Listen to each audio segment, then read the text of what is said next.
All right, guys, I am using this screenometer that we use with Dr. Strong, so it's actually coming in handy. So here's our PowerPoint. I was thinking about printing stuff out and putting it on a poster board and passing it out, but honestly, I don't really think we're going to have to do that. I think there's enough here for us to pretty much slam dunk. So basically, this is what everyone's going to see. We're going to pick a person to present. Um, it's up to you guys. Lewis, if you want to start it out, that's fine since you're one of the first ones to go with the mission and stuff like that. So basically, we'll say, hey, we are, our proposal is look what's cooking for you.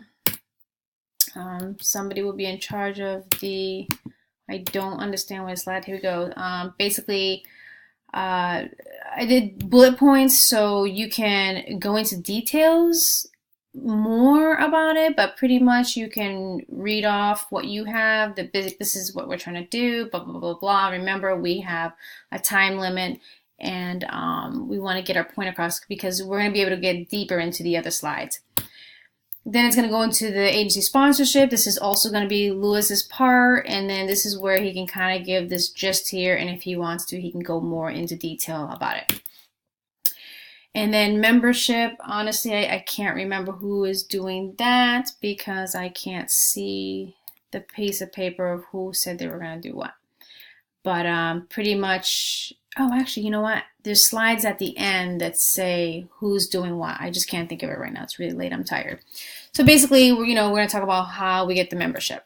Then after that, I know this one's mine. So recruitment, this is when I'm going to step out and I'm almost going to sell this. Okay, I'm going to talk about the creating quarterly cooking classes with flyers. We're going to hang them in the providers' offices at the Caring Clinic. Lewis, please let me know if I'm correct that there are providers there. Even if they're like dietitians, there's just correction on it if it's a dietitian or providers and dietitian. So then we talk about how we're going to network with the community in healthcare, and I'm going to mention how I've already spoken to people about this, like doctor's offices, when I have gone there to do stuff either with the hospital or for myself. The main point we want to say, especially in the beginning, I should have mentioned, is that this is a ready to go deal. This is not a hypothetical one. We want to make sure it's very clear that if you want to do this, here's the information you need to do it, and you can do it. So then after that first part of the recruitment, I'm going to go into this portion here, talk about what the menu is going to look like, and we're going to make it festive for each holiday. I'll have a little script. I'll go more into it. So our focus is to, because we're doing the cooking classes 4 times a year, right? So it's like every quarter. We want to focus on like, hey, during the holiday times, it's bad enough for people on diets. Imagine people who are diabetic, because that's when they start crashing the most, especially if they're already not doing good with their eating. Then holiday times, forget it. The holidays are the biggest times when people end up in the hospital. So that's what we're going to promote, that they can eat good and enjoy themselves in the holidays too. Then composition, I'm pretty sure this is Tamaya's section. She's going to go into this, or Tamaya and Dave can split it up. I can't honestly remember. It's at the end. The slides are at the end saying who does what. Now, it's not set in stone. If somebody else like, no, I wanted to do that and that's wrong, that's like I said, just email me and we'll correct it. So we'll talk about the class sizes. This is all the information I got from all of you anyway, besides, and then composition continue. And this is all step by step what the book is asking, like what we have to put in there. And I actually got clarification also when I wanted some clarity. And then we're going to go into orientation. Maybe this is what Tamaya wanted. I can't remember. One of you guys wanted to do one and the other. Orientation, where the food's going to come from. Yes, we're going to talk about donations from the food pantry. But we also want to talk about how Dave, made contact, and we actually can do an agreement with Aldi's. Right now, I'm going to stick with that, just make it simple, because when I called to speak to corporate, I actually got confirmation that they do that all the time because I want to get some other information. So we're going to stick with all these just to make it safe. Like I said, if he wanted to go and do this proposal tomorrow, this proposal is ready to go. Excuse me. So they're going to have to order a freezer, and, Tamaya is going to talk about how they have 2 choices, right? Because even though we know which one he's probably going to pick or whatever, we want him to feel like he has some kind of control on this grant. So he's going to be the one who's like going to pick his refrigerator and stuff like that. I'm just gonna talk about how we're gonna create flyers and stuff like that. The agenda for the food. The flyer part is, even though we talk about it in the recruitment, it is part of the orientation too. So I didn't want you to think it was a repeat. Contract. This is definitely going to be Julia's section here for Coastal Carolina, because she's the one who actually spoke with her. So like, this information is going to go here, but Julia, I actually want you, instead of just to read it off like that, I want you like to talk about the conversation you had with her, because everyone talked about, hey, we want to do that Coastal and everything, but you're the only one who actually called and spoke to a person and was like in deep detail about it.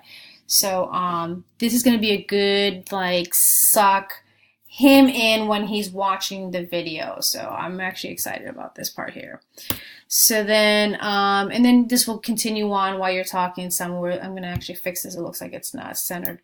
But this is like the requirements that they request from us to bring. So it's going to be this times 14. And then the environment, again, at the end of the slides, which, you know, I have to take that out. Who's going to do what slide? I just did that so that when I send you a copy of it, you'll be able to know which slide is yours. That way you can prepare your cards or whatever if you want to freestyle it, how you want to do your thing. And it's just going to go into the environment. Like I said, this is all what the textbook is asking.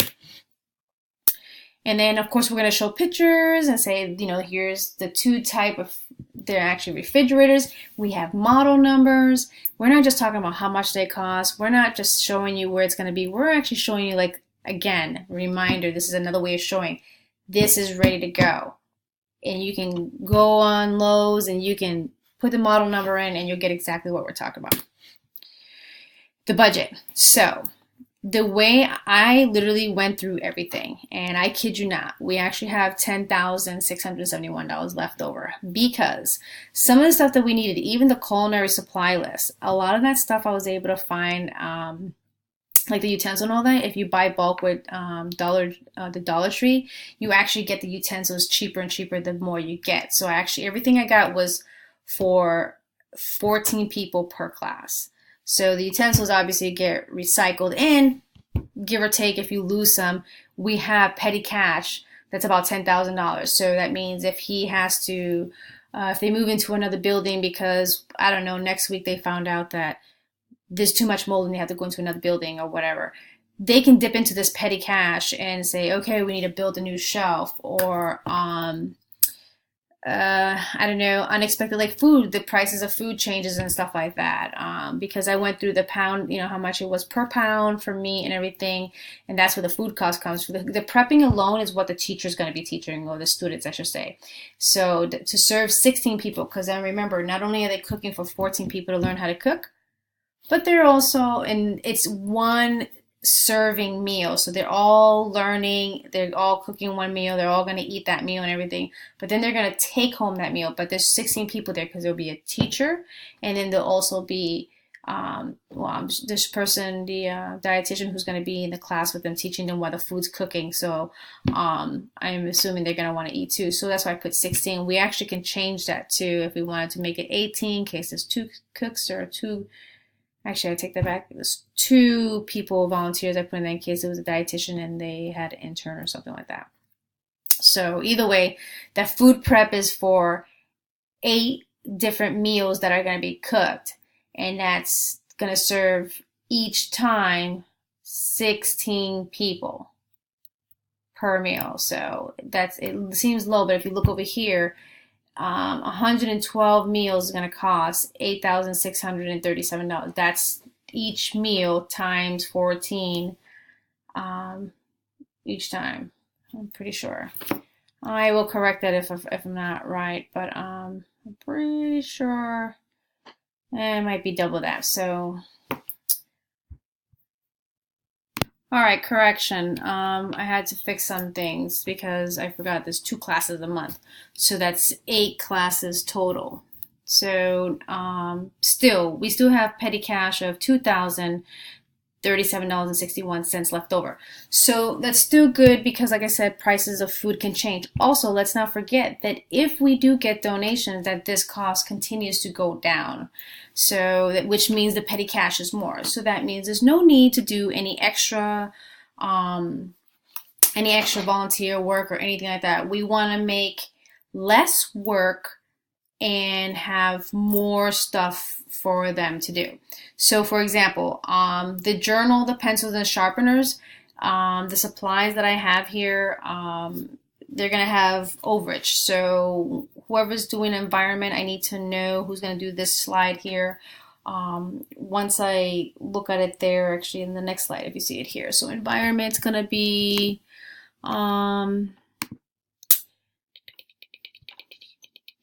it's going to be Tamaya. Okay, so basically I'm going to give Tamaya all the information I have here because there's going to be overage of pencils, there's going to be overage of sharpeners and stuff like that, which is a good thing because even though you only need so many for the people who are going to be eating, we need to take into consideration that sometimes you have those pens or pencils around and stuff like that, and the journals, they're actually diabetic journals, and I have model numbers for those too ready to go. It's going to show that, wow, you know, we can have these leftover things and we can give it to our other clients. Hey, by the way, we have this cooking class, blah, blah, blah, and here's some extra stuff. So it's not going to ever go to waste because these are things that diabetics can use.